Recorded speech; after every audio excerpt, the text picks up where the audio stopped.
Hello student, welcome to NCERT classes by Rakesh temperature. आज हम बात करने वाले हैं बहुत ही एंटिक टॉपिक पर। आज मैं बताने वाला हूं आपको पाई की वैल्यू। ठीक है बच्चों, कि पाई का मान कहां से आया, या जो पाई का मान है वो कौन से देश ने सर्वप्रथम दिया, है ना। उस वैज्ञानिक का नाम बताऊंगा मैं आपको जिन्होंने पाई के मान की व्युत्पत्ति की। ठीक है बच्चों, हम थोड़ा सा विस्तृत और अच्छे समझेंगे इस पॉइंट को। ठीक है, तो चालू करते हैं आज की वीडियो। लेकिन इससे पहले मैं आपको एक बात कहना चाहूँगा कि जो भी बच्चे इस चैनल पर नए जुड़े हो, सबसे पहले वो इस चैनल को सब्सक्राइब कर ले और बेल आइकन को इनेबल कर ले, जिससे कि सर्वप्रथम आपको अपलोड होने वाली जो वीडियो रहेगी आपके पास प्राप्त हो जाएगी। ठीक है बच्चों, तो चालू करते हैं पाई के बारे में। ठीक है बच्चों, तो जो पाई है ना, पाई आपने देखा होगा कि जो पाई होता है वो पाई का साइन आपको दिख रहा होगा वीडियो में बाजू में, है ना, कि पाई क्या होता है।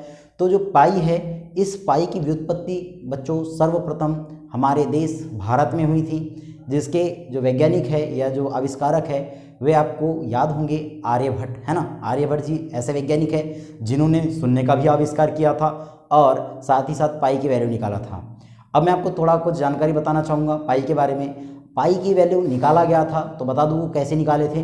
वो निकाला गया था 9785 भागित 5568 ऑफ होल स्क्वायर। अगर मैं एक बात करूं कि 9785 जो है उसमें यदि मैं 5567 का भाग दे करके होल वर्ग कर दूं, ठीक है, तो जो वैल्यू निकलती है वही उसका आंसर था। तो उसकी वैल्यू कितनी निकलती थी? 3.088 समथिंग, ठीक है, लगभग निकलती थी। तो इससे आंसर निकाला गया था। दूसरी बात, भारत में और एक मान निकाला गया था पाई के लिए कि 10√10, है ना, कि वर्गमूल 10। जो वर्गमूल 10 की वैल्यू होती है उसका जो आंसर आता है वही किसका मान था? पाई का मान था। जो आंसर आप देखेंगे तो आंसर था 3.1622 था, है ना। क्या था? 3.1622 था। अगर आप √10 की वैल्यू निकालते हैं तो ये भी पाई की वैल्यू थी। साथ ही साथ अब हमारे कौन है? आर्यभट्ट जी आए थे। तो आर्यभट्ट ने एक बहुत ही अच्छा श्लोक दिया। उस श्लोक को मैं कहना नहीं चाहूँगा, आपको वीडियो में बाजू में दिख जाएगा कि वह श्लोक क्या था और उसका अर्थ क्या था। ठीक है बच्चों, तो क्या है कि उसका उस श्लोक, वो जो श्लोक था उस श्लोक के अर्थ के अनुसार हम कुछ नंबरों को जोड़ करके देखते हैं कि एक्चुअली ये कंडीशन सही बैठती है। अगर ये टर्म है तो इसी से क्या हुआ था कि जो पाई का है वो 3 अंकों तक सही माना आया था। जो किसने दिया था? आर्यभट्ट ने दिया था। ठीक है बच्चों, तो वो मान था आपका।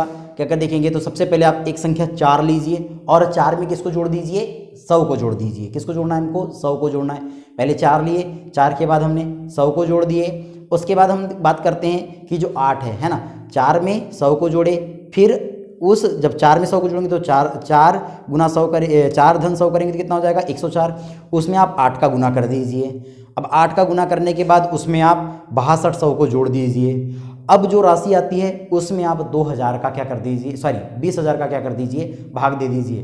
तो जो आंसर आता है वो 3.1416 आता है। ठीक है बच्चों, तो ये आपका राइट आंसर होता है। साथ ही साथ अब देखिए एक पॉइंट और बताता हूँ मैं आपको कि अगर मैंने मान के चलिए एक व्रत ले लिया, ठीक है, एक व्रत ले लिया, यानी मान के चलो चूड़ी के आकार का व्रत हो गया, है ना, चूड़ी के आकार का हो गया। अब मैंने उस व्रत के किसी भी एक बिंदु पर मैंने क्या लगा दिया? एक पॉइंट लगा दिया, है ना। क्या लगा देना है हमको? एक पॉइंट लगाना है। पॉइंट मतलब एक मार्क लगा देना है, या हम रस्सी बांध लेंगे उसको।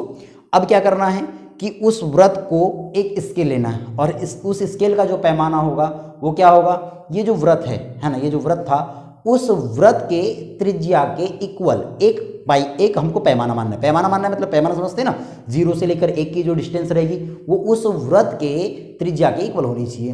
1 से लेकर 2 तक की जो डिस्टेंस रहेगी वो उस त्रिज्या के इक्वल होनी चाहिए। तो मैंने एक पॉइंट पर धागा बांध दिया या एक चिन्ह लगा दिया। अब उसको मैंने 0 पर रखा और उसको मैं राउंड लगवाऊंगा, है ना, राउंड लगवाएंगे। जैसे राउंड लगवाएगा तो राउंड लगाते लगाते जब एक सर्कल वो पूरा करेगा तो वो किसके बराबर आ जाता है? 3.146 लगभग के पर ही पुनः क्या होता है? टच होता है, एक पूरा वृत्ताकार मार्ग कंप्लीट करने के बाद। समझ में आ गया? तो इसकी वैल्यू कितनी आ गई? 3.1416। ठीक है बच्चों, तो यही क्या है? पाई की एक्चुअल वैल्यू होती है। तो आपको समझ में आ गया होगा कि पाई की वैल्यू किस प्रकार से ज्ञात की गई, कहाँ ज्ञात की गई, है ना। आपको मतलब पता हो गया कि जो पाई की वैल्यू है वो किसने निकाला? आर्यभट्ट ने निकाला। कौन से देश में? तो भारत देश में निकाला। ठीक है बच्चों, और इस प्रकार की इंटरेस्टिंग वीडियो को देखने के लिए आप इस चैनल पर जुड़े रहें। Thank you.